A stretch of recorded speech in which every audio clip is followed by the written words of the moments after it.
So I won't lie, when I first saw the trailer to this movie, I had no fucking idea who Blue Beetle was. I thought the trailer looked like a big pile of shit. And this movie released like 1 month after in Australia than it did in America. And that was a red flag to me. A superhero movie releasing a whole month after America's got it. That never happened. So that red flag to me was saying this movie's going to be complete shit.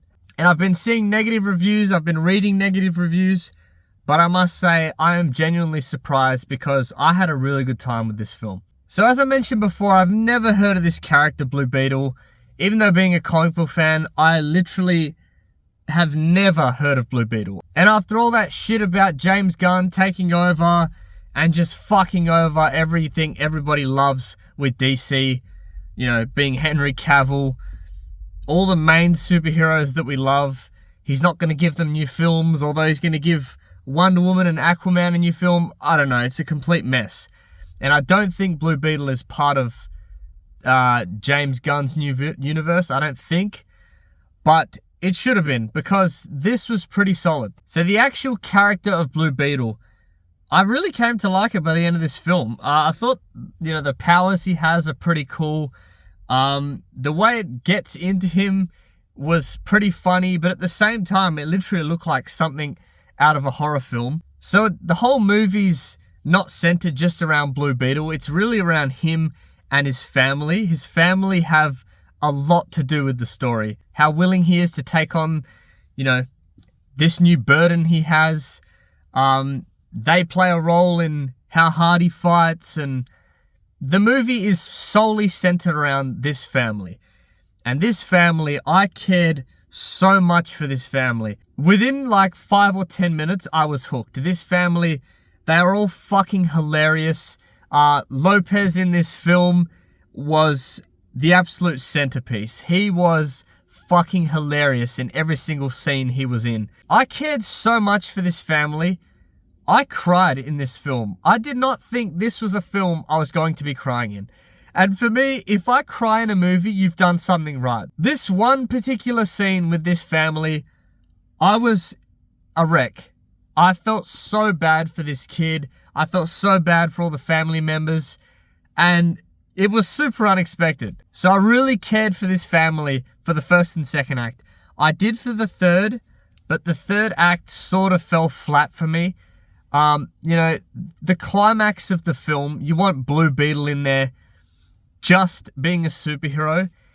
And I felt like, although the movie was about his family and centered around his family, they had too much input in the final act to the point of it sort of took away from the main character of Blue Beetle. And although they were hilarious throughout the whole movie, that final act, in times of seriousness, it was just a bit too much. And that final act really did disappoint me. It wasn't bad, not at all, but the first and second acts were so strong. The first and second acts were superhero movies. This is what you want to see when it comes to a superhero film. And it was near perfect to me. But the third act, it just fell flat. It was too cliche.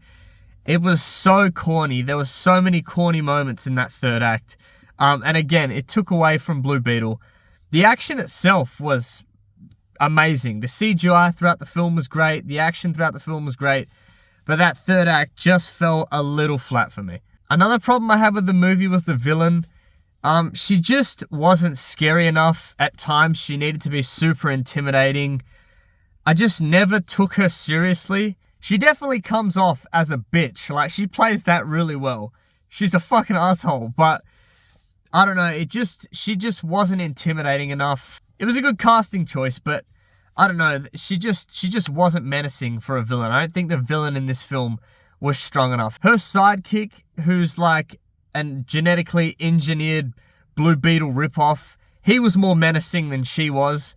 I'm pretty sure that was intended, but he's sort of the main villain. She's not, but it's supposed to be the other way around. The main character was super likable. I think he's in Cobra Kai. Haven't seen any of that. I got to get around to it. He was really good as Blue Beetle. Again, not knowing anything about Blue Beetle, I was not disappointed with his performance at all. I really wanted him to succeed. I wanted him to be happy. And in the end, He sort of gets everything he wants, but not everything. But in the end, this movie just surprised the hell out of me. Like, I did not expect this at all. I went in... This is a week after its release in Australia, so like 5-6 weeks after the rest of the world got it, or America. And I wasn't anticipating anything. I just went in because I had nothing to see this week. And I'm super surprised. Like, I definitely recommend going out to see this film. In terms of DC movies, this is one of the stronger ones. It's probably right there with Black Adam. It's definitely not better than Batman. You're fucking dreaming. But in terms of the last few DC movies they've released, I really dug this. I really do like this film. I'm definitely going to buy it on Blu-ray. It's by no means the perfect superhero movie, but it's good. It's definitely watchable. So I'm going to give this film a 6.5 out of 10. If it wasn't for that third act, man, this film would have easily been an 8, 9, 10 out of 10. The first and second acts, as I said, in terms of superhero films, I haven't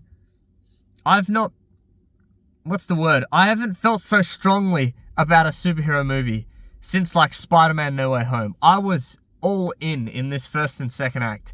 And I think that's because I went in with such low expectations. The first and second act just surprised the fuck out of me. But that third act, it was just a little too weak. So that's my final score.